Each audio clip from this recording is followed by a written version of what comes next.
সালামু আলাইকুম।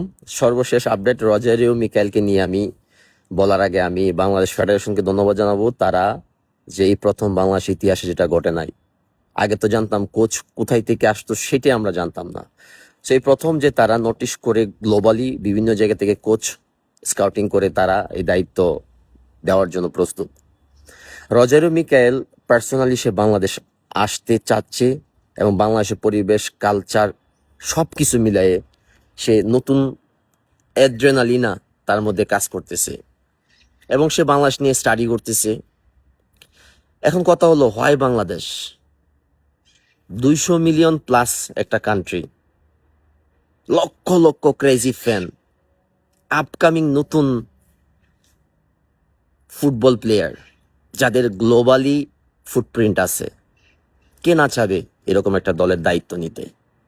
সেটা ক্রিস কোলেমান হোক বা রজারিও মিকাইল হোক, অবশ্যই তার পিছনে কেউ না কেউ কাজ করতেছে। বাংলাদেশ ফুটবল ফেডারেশন বাজেট বাড়াইছে, ধন্যবাদ। আর ওই বাজেটের মধ্যে রজারিও মিকাইল আছে, এটা আমি আপনাদেরকে এনশিওর করলাম। এখন বাকিটা দেখা যাক ফেডারেশন কি ডিসিশন নেয়। বাট রজারিও মিকাইলের সাথে আমার অনেকক্ষণ সময় কাটাইছি, প্রায় 3-3.5 ঘন্টা সময়ের মধ্যে অনেক গল্প হয়েছে।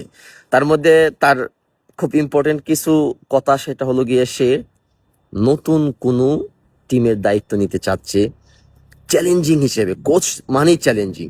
তার দেখবেন তার ক্যারিয়ারে অনেক সাকসেস আছে, ম্যাক্সিমাম টিমকে সে ভাইস চ্যাম্পিয়ন বা চ্যাম্পিয়ন বানাইছে। অলিম্পিকে ইজিপ্টের মতো টিমকে সে কোয়ার্টার ফাইনালে নিছে। সো তার সুনাম গাওয়ার অনেক কিছু আছে।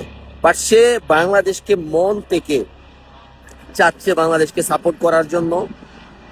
তার চেয়ে বড় কথা কি জানেন, আমরা রজারিও মিকাইলকে পাইলে পাবো নতুন ফুটবল ইন্ডাস্ট্রি ইকোসিস্টেম গড়ার কারিগর। রজারিও মিকাইলকে দিয়ে আমরা বাংলাদেশে আরো অনেক পরিমাণ নতুন ট্যালেন্ট পোলাওয়ানকে ডেভেলপ করতে পারবো, যেগুলো একটা সময় গিয়ে আমাদের বাংলাদেশের বিভিন্ন ফার্স্ট ডিভিশন ক্লাব বা বিভিন্ন একাডেমিগুলার মেইন হতে পারবে এবং যাদের মাধ্যমে আমাদের একটা ফুটবলের রেভলিউশন আসবে।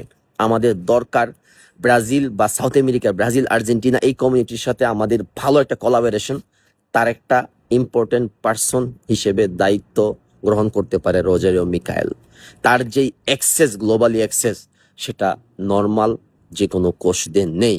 সো আমরা একটা কোচ মানে শুধুমাত্র কোচ না, আমরা পুরো একটা নতুন গ্লোবাল ইকোসিস্টেম একটা মানুষের সাথে কানেক্ট হচ্ছে, যার মাধ্যমে আমরা বাংলাদেশের টোটাল ফুটবলের ডেভেলপমেন্ট হবে। এখন বাকিটা আমরা অপেক্ষায় আছি, আমাদের ফেডারেশন কি ডিসিশন নেই। সবচেয়ে মজার কথা, রজারিও মিকাইল বাংলাদেশের সাথে, ফেডারেশনের সাথে ডিরেক্টলি আমি কমিউনিকেশন করতেছি। ফেডারেশনের যথেষ্ট পরিমাণ কোলাবোরেশন পাচ্ছি, সবাই আমার সাথে কথা বলতেছে। নো কমিশন বাণিজ্য। ইভেন ব্রাজিলের কোম্পানিকে আমি পার্সোনালি গিয়ে বলছি, প্লিজ আমার দেশের জন্য তোরা এই অনারটা কর। তারাও বলছে আমরা অ্যাডমিনিস্ট্রেশন কস্ট ছাড়া, কোনো কমিশন না। অলরেডি রজারিও মিকাইলকে বাংলাদেশে অনবোর্ড করার জন্য দুই পার্টি কমিশনের জন্য তারা কামড়ি লাগাই দিছে। একটা পার্টি বাংলাদেশ, একটা পার্টি দেশের বাইরে। আমি নাম বলবো না, বাট সেটা বলবো, আমি যদি দেশের জন্য কিছু করি তা আমার সর্বপ্রথম লেয়াল হতে হবে, সৎ হতে হবে। দেশটা আমাদের। আমার মতো হাজারো মানুষ আছে দেশের ফুটবলের ডেভেলপের জন্য কাজ করতে চাই, তাদেরকে সুযোগ দেন। ফেডারেশনে যারা আছেন তাদেরকে স্যালিউট, আপনারা অনেক কিছু পরিবর্তন আনতেছেন, সবাই যার যার পক্ষে থেকে কাজ করতেছে। বাট আমাদের একজন টিচার দরকার, আমাদের একজন লিডার দরকার, যার হাত দিয়ে আমরা অনেক দূর পর্যন্ত যেতে পারবো। আমরা স্বপ্ন দেখি, আমি রবিন ব্যক্তিগতভাবে স্বপ্ন দেখি, বাংলাদেশ উইথিন 5 বছরের মধ্যে প্রপার স্পোর্টস ফুটবলে যদি একটা ইকোসিস্টেম ডেভেলপ করতে পারি, আমরা ওয়ার্ল্ড কাপ কোয়ালিফায়ার হব, আমরা এশিয়ার চ্যাম্পিয়ন খেলতে পারবো, এশিয়ার চ্যাম্পিয়ন হতে পারবো। আমার এখন বলতে পারবো, কনফিডেন্সলি বলতে পারবো, আমাদের যে ইউথ জেনারেশন ডেভেলপ হইতেছে সেটা বাংলাদেশের ভিতরে এবং দেশের বাইরে, এগুলো এক একটা বোম, অ্যাটম বোম এগুলা। সেগুলাকে আমাদের কাজে লাগানোর জন্য সর্বপ্রথম আমাদের সৎ হতে হবে, লেয়াল হতে হবে এবং ভিশন, পরিকল্পনা সঠিক থাকতে হবে। তার জন্য দরকার সবার কোলাবোরেশন, পজিটিভলি মাইন্ড পজিটিভ করতে হবে আমাদেরকে। সেটা ফেডারেশনের লোক হোক, জেনারেল পিপল হোক, ফুটবল লাভার হোক, মিডিয়া হোক, সবার একটাই উদ্দেশ্য থাকতে হবে যে আমাদের ওই স্বপ্ন পূরণের উদ্দেশ্য, যেদিন আমরা দেখবো বাংলাদেশকে বিশ্বকাপ মঞ্চের মধ্যে বাংলাদেশ খেলতেছে।